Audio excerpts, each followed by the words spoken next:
Hey, what's up, guys? Clack here, out with another video. I don't know what I'm doing. First of all, I'd like to have a moment in silence for Stoops having to be stuck to Lineage 2. Como este? Como este? He hasn't been able to produce any kind of videos rival related because he's been so busy with his Lineage videos. So that, that feels bad, man. Anyways, so I got another little announcement before we get into this video.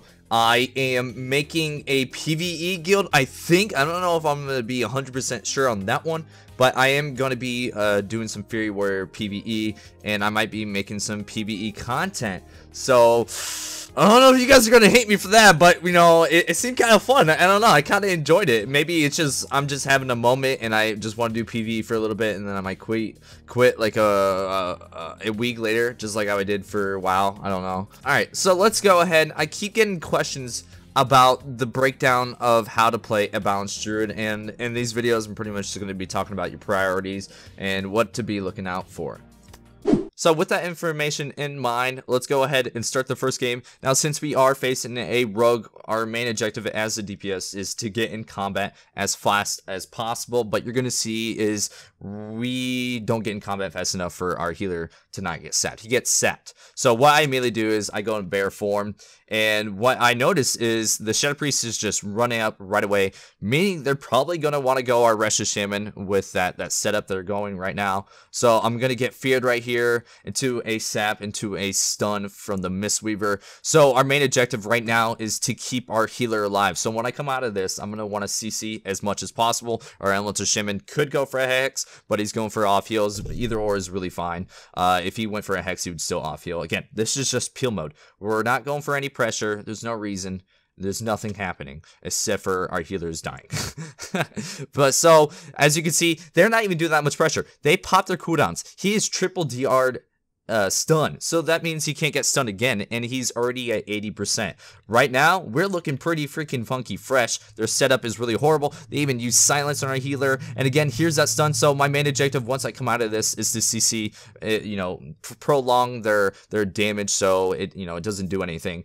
And right now, we could basically go hammy right here if he really wanted to. So what I'm going to want to do is get in line of that Mistweaver to get a root beam onto the healer. Then we can follow up with a Hex or a Cap Totem or anything like that. So we have like unlimited CC potential, and this is so far this is looking amazing because it looks like our Shaman only popped Stone Totem, and that's it. That's amazing. That's amazing. That's their opener. Their opener should determine the game, especially as a rogue. So I'm going for the root beam. I get that CC. We're gonna hit the Shadow Priest. The Shadow Priest is actually putting himself in a further worse position. He's running out in the open, making it easier for us to kill him. This is a big no-no. If you're running this comp, or especially against us, we're gonna dick on you. We're gonna dick on you if you're out in the open for sure, 100%. So what you're gonna want to keep in mind is while you're damaging, CC that healer.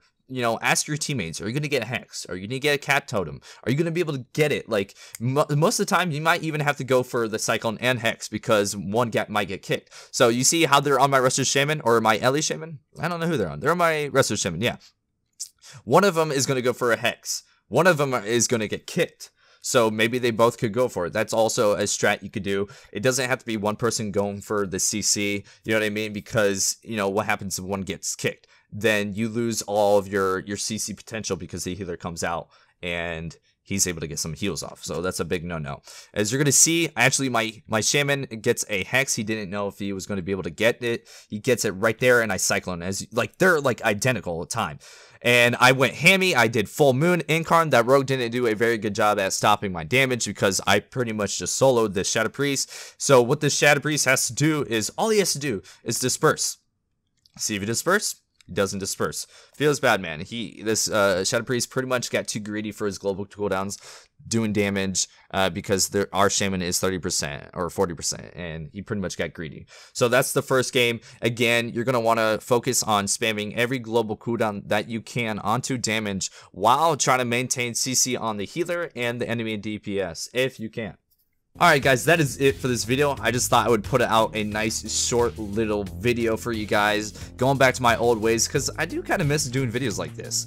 So if you guys enjoyed this video and want more content like this, let me know in the comment section down below, because I do listen to you guys, what you want. Let me know what you even want for your next video, just like if you wanted like a montage, if you want a guide, if you want like literally anything, tell me and I'll try to make it, because I do listen to you guys. And thank you so much for your continued support, guys. I hope you liked the video. If so, leave a like and sub, and as always, get out there and pwn some nubs.